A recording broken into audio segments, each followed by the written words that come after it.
thinking about this. And so I'm thinking that as to play cooperative games you couldn't play before. So the classic one is so you need traditional game theory, everything called a prisoner's dilemma, is the quintessential example of a non-cooperative game. Under Ethereum, I kid you not, it is actually a cooperative game. The way you can do this is that, so if you and your buddy are going to do something naughty, you both put down a $1 million deposit, and if either of you defect, your $1 million gets destroyed. And so this is, so this is sort of a general thing that you can do with a lot of different games. There's a paper I wrote about it. It said Ethereum is literally game-changing technology. We recommend you read it. It's actually pretty short. It's like 3 pages or so. Anyway, yeah, so, and at the end, I give you a recommendation for how to come up with your next Ethereum-based startup. All right, next one. So in Ethereum, we basically have an unregulated market. And we all know that unregulated markets can become diseased. And so I was looking out for like the history of financial regulation to see what was the first known diseased market. And I was kind of imagining that Ethereum was sort of like replay the tape of history, and we said, coming attractions for like terrible things that would happen in Ethereum. So I was reading about this, and one of the very first codifications of financial law was from Islam. And so I started reading about that, and I was reading about this, and I was saying, hey, all these principles for money that Islam specified. It sounds like Ethereum actually would satisfy them, actually even more than Bitcoin. And I was very amused by this. So I live in Singapore, and I asked some of my Muslim friends, was I crazy? And it turned out I wasn't. And so since then I've been into Saudi Arabia, Malaysia, and a couple other places to get Ether officially declared Islam compatible. And so we actually just got the fatwa. So here's the draft here, and the fatwa says, Ethereum is great, and and Bitcoin a little bit less great. So that's a lot of fun. So this has just happened. I've seen the signature page of the decree, but we have to wait until they upload it to their website. So they'll probably upload the website probably next few days. Okay, so that's fun. So if you want to do things in the Islamic world, and then now you have a shiny tool. So this is another thing for what I think Ethereum might be for. So the first idea was that the first killer app for Ethereum was basically just sending Ether back to each other, faster than Bitcoin. And then the second one was, was minting your own token. Whatever it was. So I think the third one might actually be insurance. Now, I know this sounds a little weird. So there's this thing called parametric insurance, and this is insurance where you don't actually need a claims process. So it's like if X happens, you get paid. So it's a little closer to like a prediction market. Things like disaster insurance or like weather insurance often work this way. So one I really like, so I discovered this in Puerto Rico, which is like a small island near the United States. That's a regular hurricane problem. So they have this new thing where if the weather service reports there's wind speed above some integer in your postal code, you just get paid in Ether within 24 hours. Like no claims, no nothing. And this just couldn't be done before. And so they're doing a very similar project in Sri Lanka, where where you're going to have farmers, and they can input their GPS coordinates, and they say if there's been no rain clouds over this GPS coordinate for the next month or so, you just get paid. And these are farms with not even on banks. They don't even have identity.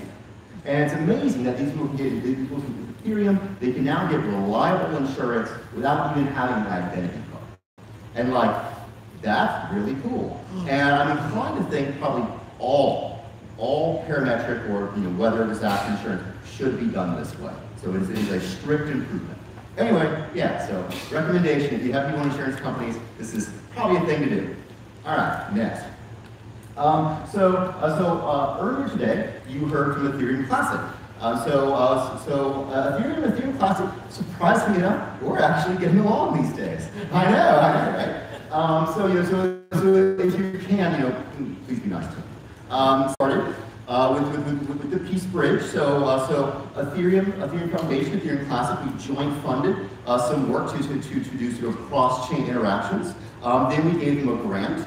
And then Ethereum Classic gave us a grant to work on some stuff. And now Ethereum Classic, they're doing their latest hard fork to become even more Ethereum compatible.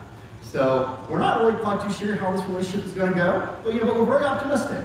So there's kind of this vague idea. So I think before we were thinking a little more competitive because Ethereum and Ethereum Classic were so similar. But now that Ethereum is moving to proof of stake and Ethereum Classic wants to be a proof of work, we're like, oh, well, we're actually different now. And when you're different, you can have like a nice little symbiotic relationship. So I think we're trying to figure out how we can have a symbiotic relationship with Ethereum Classic. That's kind of, I would have thought that would have happened, but hey, here we are. So here's some new things that are out. So you may have heard something called the Ethereum name service. So you can register, like food.eth or whatever your name is, .eth. By the way, you can do those right now. They cost $5, I think, $5 a year. So there's a new thing where you can associate an IPFS address with your .eth domain. And so if you own foo.eth, you can just go, you can type in your address bar, foo.eth.link. So you just add like a .link to the end, and it will just work. So if you want to host websites on IPFS and access it on the web, now you just can. And so you just put a .link at the end of everything. So that's kind of fun. We have a better wiki now. So we used to have this old wiki on the GitHub, and everyone hated it. Now we have a new wiki that is slightly less hated, and it is eth.wiki. We will be supporting multiple languages, so I guess just kind of try it out and edit it. Have fun with that. Let's see what we have. Oh, this is a fun idea. So I'm aware that it sounds scary, but so as you know, there have been some various bugs in Ethereum that have caused some unpleasant circumstances. So it would be nice if you have the ability, like if you lose your keys, that you could fall back to the traditional legal system, or if there's a bug in your contract, you could fall back to the traditional legal system. So there's a project we're working on called Natural Backdoors, and so the idea is this. Okay, well, let's say for Korea. So when you have a domain, or say like blah.com, there's actually a key owned by .com that says what names are allowed to be underneath that. These are called the DNS set keys. These keys are a little obscure, but you can get a list of them. So the idea is to repurpose these keys as backdoor keys. So if you want to have a fallback to the Korean court systems, you say instead of having a plain wallet, you now have a multi-sig wallet. That's a one of two between your key and the DNS set key for .go.kr, which is the government of Korea. So then if you lose your key, you can now go to a Korean court and say, hey, you'll be surprised to learn this, but you really got a key back there that could really help me out. And so this is an idea where you could have fallback to the traditional legal system if something terrible happens. And so this is a new piece of infrastructure. And of course it is obviously completely optional. If you want to fly solo with no backdoor, then go for it. But the idea would be that if you have some terrible bug, well, that's kind of your fault now, isn't it? So okay, so that's kind of the idea. So here's another new idea. This is so about a year ago, Vitalik asked me, Virgil, what is the worst thing about proof of stake? And I said the worst thing about it is the operational security. So the big problem is that if you get compromised, someone can cause you to burn all your money, like it can cause you to get slashed. Whereas the proof of stake, work, if you get compromised, they can they can't take they can't destroy your existing money. They can only input their own key into the mining rig, which is not that bad. So, okay, so it would be nice if there was a way where if you get compromised in proof of stake, that you can't get slashed. So here's the idea. So the idea that you could do this with the Raspberry Pi or with some part. So the way you would do it, well, guys, it's be like this. So imagine you have your regular staking computer and you have like a hardware wallet. Okay, so and they're connected by USB. Say in the middle, you put a Raspberry Pi. So Raspberry Pi connects to the machine and connects to the hardware wallet. And the Raspberry Pi has a little hard drive on it. And the Raspberry Pi looks at all the requests for signatures from the hardware wallet. And if the Raspberry Pi says, hey, this signature you're asking for would cause you to get slashed, if it sees one of those, it just refuses to propagate it. So the idea is that as long as you have this device in the middle, you just can't get slashed, no matter what you do. So that's kind of the idea. So this is a new gizmo. It's neverslash.com, and this is kind of the idea. So I mentioned this a while ago. This has also been another way without a Raspberry Pi. You could do this with something called a trusted execution environment. So I mentioned this, and Intel was like, oh, you should use our system for this. You could do it either way. The Raspberry Pi is probably a little more secure, but I mean, you gotta have like the actual gizmo. You gotta buy the gizmo. Whereas for the Intel one, I mean, you probably already have it on your chip without even knowing it. So okay, so you don't have to. So in short, if you're worried about proof of stake, really do not worry. We got you covered. But we're here to help you out. All right. What else do we have? Oh yeah, this is great. So Microsoft has gone big on Ethereum. This was a big major win for us. So as Ethereum focuses on developers, the developer tools are very important. And so we initially asked Microsoft, say, hey, could you make some really amazing developer tools for us? And they said, oh, we'd love to, but we want the talent to show up at our big Microsoft conference wearing an Azure t-shirt. And we said, well, that's kind of a weird request, but I asked Vitalik, and he was down for it. So, so here we go. So,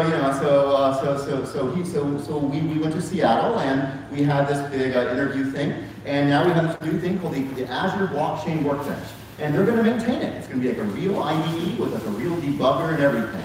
So, if any of you are interested in Ethereum developer tools, do let me know, because so Microsoft is going to support this for at least the next 5 years, and they're putting like a real team behind it. So if you have any ideas or opinions for how Ethereum developer tooling should be done, this is a great time to start vocalizing those things. Because Microsoft basically said, oh, what do you want from us? And frankly, I don't really know. So if you have ideas, I'm really interested. Okay.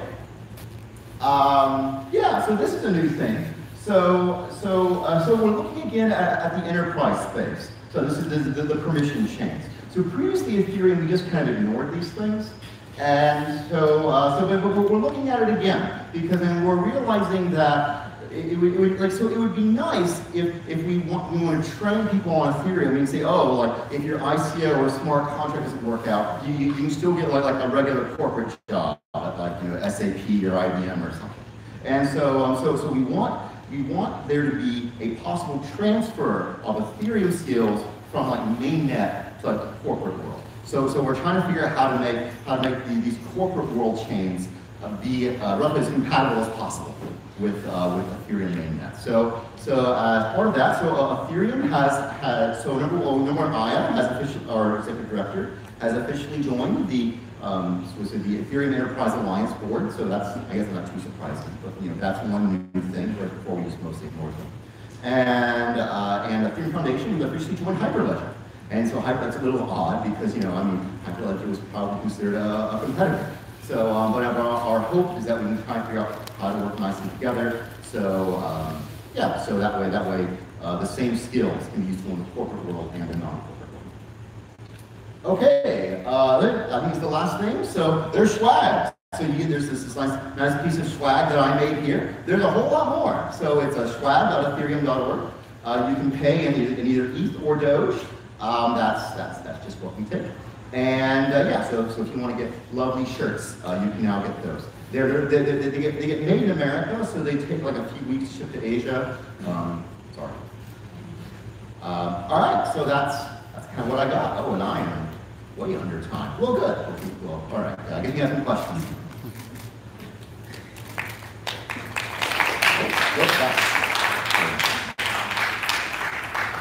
질문 있으신 분 계신가요? You can talk about DevCon. Talk about DevCon. Oh, yeah, DevCon. Yeah, so in case you don't know, we host this annual conference every year called DevCon, and it's one of the biggest events, I guess, of the year. And so this year it's in Osaka, and it's October 7th through 8th through 11th. That's right. Yes, I'm very involved in this plan. And yeah, so no, please do come. Tickets are a little tricky to get, but do your best. And but we do offer very generous discounts to people that are developers. You can also be a sponsor. What else can they do?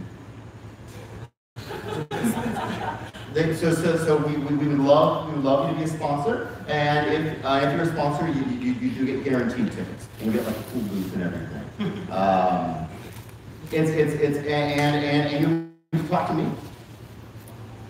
So all right, that's that. 질문 있으신가요? Any questions? Do you have to build on Ethereum?